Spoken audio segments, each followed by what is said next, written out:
Mungkin tak banyak yang tahu atau mendengar nama Cadas Jontor. Namun jika menyebut tebing keraton, maka dipastikan warga Bandung, terutama kalangan anak muda, akan langsung menunjuk suatu lokasi yang saat ini menjadi favorit untuk berfoto atau menikmati indahnya sunset di sore hari. Bahkan karena seringnya hasil foto di tebing yang terletak di Desa Wisata Ciburial, Kabupaten Bandung ini diunggah melalui media sosial. Tempat ini pun mulai ramai dikunjungi masyarakat dari luar kota Bandung. Instagram sama pet foto-foto sih. Pengen lihat juga pemandangannya. Terus kan orang-orang sekarang lagi booming banget tebing keraton, pengen lihat gimana wahnya tebing keraton. Hunting juga.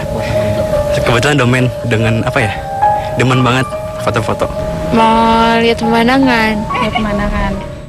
Ya, tebing keraton seakan menjadi fenomena baru di kalangan anak muda yang ingin berfoto dengan hasil yang tidak biasa.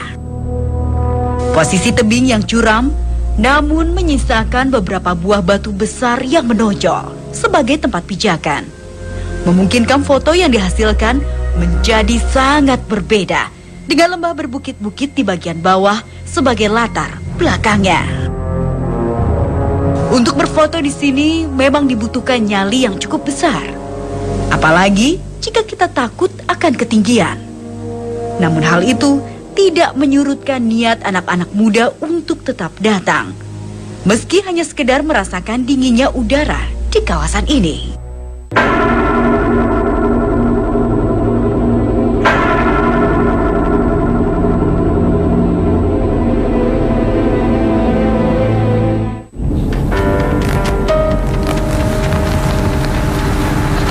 Tebing Keraton merupakan salah satu objek wisata alam di Kabupaten Bandung yang masih terbilang cukup baru. Namun di balik keindahannya masih terdapat mitos yang belum terungkap. Dan kali ini saya bersama dengan Lina akan mencoba menelisik lebih jauh sejarah dan mitos yang berkembang dari tempat ini. Gimana Lina, kamu udah siap belum? Siap, karena saya pengen tahu gimana sejarahnya di sini secara lengkap. Oke, kita langsung ya. Oke. Konon, bergantinya nama Cadas Jontor menjadi tebing keraton sekitar bulan Mei tahun lalu, menjadi penyebab tempat ini menjadi terkenal seperti sekarang. Sementara nama tebing keraton sendiri didapatkan dari bisikan gaib yang diterima salah seorang warga bernama Ase Sobana. Setelah mendapat bisikan tersebut, Pak Ase kemudian membuat jalan menuju tebing keraton, sekaligus penunjuk arahnya. Langsung Bapak tulis, setelah ditulis besok harinya pagi-pagi simpen di depan rumah saya, di pagar digantung, terus pakai arah panah tebing keraton. Saya dibantu sama warga di sini yang membersihkan ini, terus bikin lahan parkir juga ditambahin yang tadinya Bapak mah kan cuman bikin 25 meter dari mulai batas rumah sampai ke pohon alpukat. Begitu dikasih nama tebing keraton, nah itu keanehannya sampai sekarang terbukti gitu. Dari mana-mana datang orang. Bersama Lina, saya berkesempatan untuk berkunjung ke tebing keraton.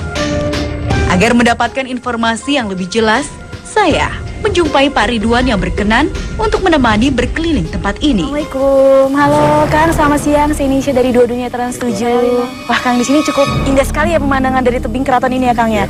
Nah, saya pengen tanya deh, penasaran deh dengan asal mula dari tebing keraton ini sebenarnya bagaimana Kang? Kalau dulu namanya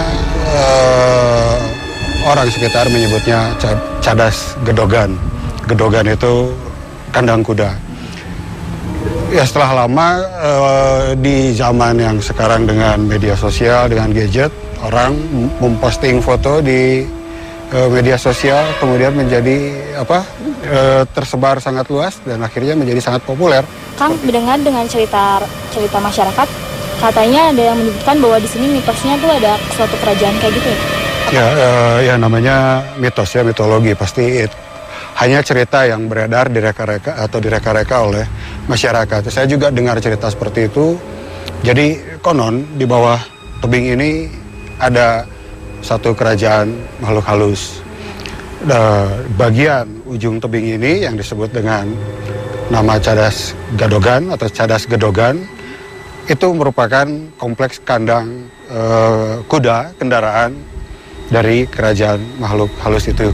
Ada juga yang bilang bukan kandang sebetulnya tapi tempat menambatkan kuda. Memang salah satu batu di ujung itu bentuknya persis seperti agak menonjol bisa untuk menambatkan kuda. Lalu di bawah juga ada air terjun kecil yang namanya Cikih Kuda. Ya agak nyambung ya, di atasnya ada kandang kuda, ada air terjun yang kalau diartikan jadi kencingnya kuda, lalu di bawah ada kerajaannya. Sementara tempat ini sebetulnya kalau di keilmuan ya hanya merupakan satu bagian dari bentangan yang namanya Patahan Lembang. Jadi Patahan Lembang itu bentangan tebing yang panjang, itu satu fenomena alam, panjangnya sekitar 22 km dari daerah Cisarua sampai ke Gunung Palasari di sebelah timur. Sedikit demi sedikit mulai terungkap beragam kisah di sini. Salah satu yang menarik yaitu tentang masih adanya nama lain dari tebing keraton, yaitu Cadas Gedogan. Sebuah nama yang berkaitan erat dengan kerajaan gaib di bagian bawah tempat ini. Dinding bukit tebing sebelah sana ke tebing sebelah sana itu bentuknya lurus, kemudian di sini menonjol. Jadi bisa jadi ini yang disebut Gadogan. Baik, Kang, terima kasih atas penjelasannya. Oke. Ya, selesai. Terlepas dari semua cerita yang melingkupinya, pemandangan tebing keraton memang sangat menawan. Dan sayang jika dilewatkan untuk diabadikan dalam bentuk foto. Saya dan Lina tentunya tidak mau menyia-nyiakan kesempatan ini.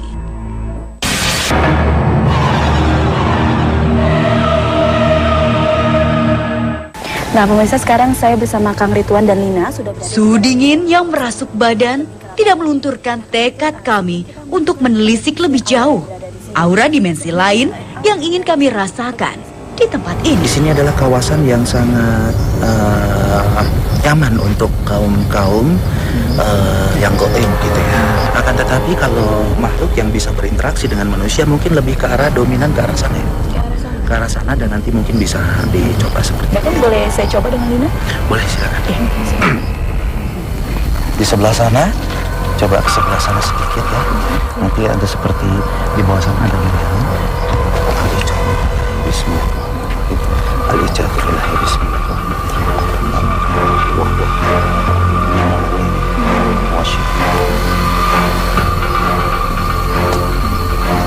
Ikutin saja. Setelah melalui proses pembukaan penglihatan gaib secara kasat mata, terlihat sosok-sosok gaib yang mulai bermunculan. Kalau seperti badan, seperti sadar nggak sadar atau bagaimanapun juga ikutin aja ya. Saya ada di sini. Ikut, ikhlaskan. Namun di tengah pendeteksian, tiba-tiba Lina terjatuh. Tubuhnya lunglai seperti tak bertenaga. Buka mata sedikit ya ke arah sana. Lemes ya badannya.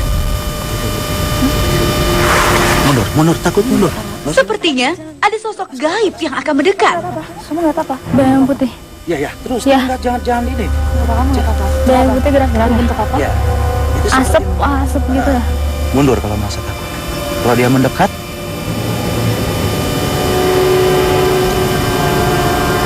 Sekarang nggak begitu jelas, tadi jelas. jelas ya. Gitu ya. Isi aku ganggu sih. Kamu nggak apa-apa? Jangan dilawan. Beneran? Oke. Gimana Lina tadi setelah mencoba melakukan pendeteksian mengenai aura di sini, apa yang Lina rasain? Setelah semuanya kembali tenang, saya mencoba mengorek informasi dari Lina. Seperti asap ya. Tapi Cukup dia langsung dia datang gitu kan. Nah, nyamperin iya. gitu ya. Besar atau kecil? Enggak. Nah, segitulah ada sedang. Nanti akan membesar dan itu akan berwujud ya. Jadi memang ketika makhluk itu datang memang berbentuk seperti itu. Betul, dan Mulai tidak akan langsung wujud ya. Dia akan berbentuk jak dulu.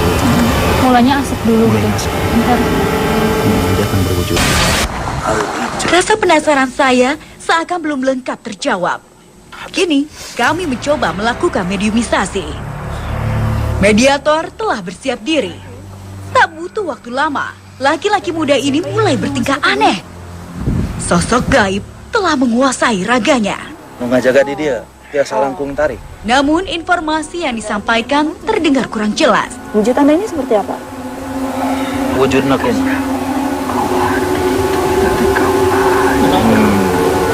Kang Rahmat telah menangkap gambaran makhluk ini dan siap melukiskannya di atas kanvas. Jaga no. Maksudnya bagaimana?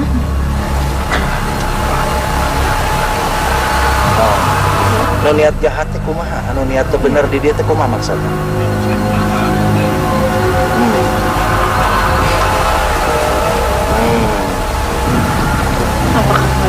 Jadi yang merusak tanaman di bawah, tempat di sini gitu ya, yang dimana mereka memang hidupnya di daerah situ gitu ya, dan dengan adanya ini dibuka begini agak mengusik dia gitu ya. Apakah Anda kenal dengan asas Sobana? Sobana? Apalah dia? Kenal? Saha ya? Iya, gini, ini kan saya mendengar cerita bahwa katanya Pak Hasis Sobana ini mendapat bisikan dari makhluk sebangsa Anda untuk mengganti nama dari Cadas Jontor ini ke Tebing Keraton. Itu sebenarnya siapa yang membisikkan? Kenapa dilakukan hal seperti itu?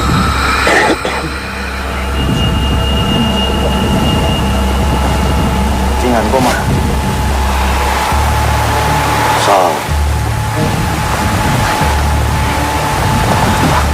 Tiba-tiba, ia mengajak kami menuju suatu tempat. Cekap deui ka dewa aja. Ya. Itu Anda menjaganya sudah dari tempat ini populer atau memang sudah lama? Yang menugaskan Anda untuk menjaga siapa? Yang Prabu. Kenapa setelah mengganti nama menjadi kerajaan keraton ini banyak pengunjung yang datang? Apakah itu Anda sendiri yang melakukannya atau itu karena daya yang di atas? Atau bagian dari atas? Terima kasih atas penjelasan dan informasinya ya. Assalamualaikum.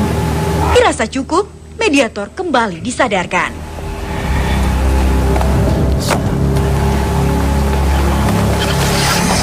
Kang, bisa dijelaskan sosok seperti apa ini? Makhluk apa yang merasuki raga mediator? Ini menyerupai wujud manusia, tapi boleh dibilang juga binatang.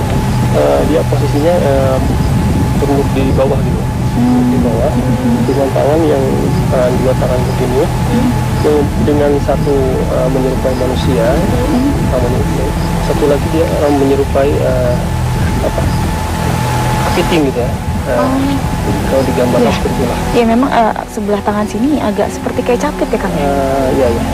Nah dan ini di belakang makhluk ini seperti ada bayangan, ini maksudnya apa Kang? Nah, ini sosok dia dalam suatu kemudi ya, suatu instruksi juga. Seperti itu. Dan baik kan, terima kasih atas penjelasannya. Sepertinya sudah ada makhluk lain yang datang. Mediator kedua pun kami siapkan. Assalamualaikum. Kang, kapal dia mas, kapal dia. Anda siapa ini namanya? Penguasa di mana? Wilayah iya. Termasuk Tebing Keraton sendiri? Anda punya nama? Sangaran anjeun. Kaulah disebut Eyang Prabu teh. Ia mengaku sebagai sang Prabu, penguasa kerajaan gaib di tempat ini. Kaulah balot nani dia. Tidak membuang waktu, banyak pertanyaan langsung kami berikan. Baheula mah ieu teh ku masyarakat di dieu disebut nate Cadas Jontor ieu teh. Sabab bangsa kaulah oge hayang diaku. Minta diganti ieu tempat teh. Kudu kabawa ka karatona. Sabab ieu teh mun kataringali ku anjeun mah ieu teh karaton. Kerajaan kami ieu teh. Wilayah dari kerajaan itu hanya sebatas di dekat Tebing Keraton ini aja apa? Banyak? kuriling gitu. Keliling hutan raya ini, taman hutan raya ini. Itu yang menghuni makhluk-makhluk seperti apa sih wujudnya? Ya aya nama ku bangsa-bangsa kami, kita bangsa jin teh ya. Jadi memang penamaan tebing keraton sendiri itu ada identik dengan makhluk-makhluk sebangsa Anda seperti itu ya? Bukannya hanya sebatas yang dinamakan keraton itu berupa kemegahan, maksudnya karena panorama di sini sangat indah, berarti kemegahan akan alam. Sok we anjing. Lamun bisa ningali ieu, tingali secara gaibna ieu tempat. Nah ini kan tebing keraton ini identik dengan cerita bahwa adanya sebuah kerajaan gaib. Lalu di atasnya ini ada semacam batu, katanya tempat menaruh untuk atau pemasangan kuda. Itu bagaimana? Itu tempat kuda-kuda kerajaan. Itu kendaraan makhluk-makhluk sebangsa Anda memang?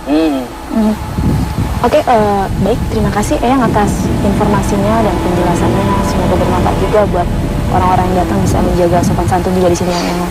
Setelah cukup menggali informasi, Sang Prabu dikeluarkan dari raga mediator. Kak Rahmat, selaku pelukis kami memang nampaknya sedang mengalami interaksi dari makhluk-makhluk yang berada di sini. Namun, ada yang aneh dari Kang Rahmat. Ia seperti dikendalikan kekuatan lain. Ada apa ini? Assalamualaikum. Jangan kemana-mana, tetap di Dua Dunia. Anda siapa yang masuk ke tubuh Kang Rahmat ini? Hah?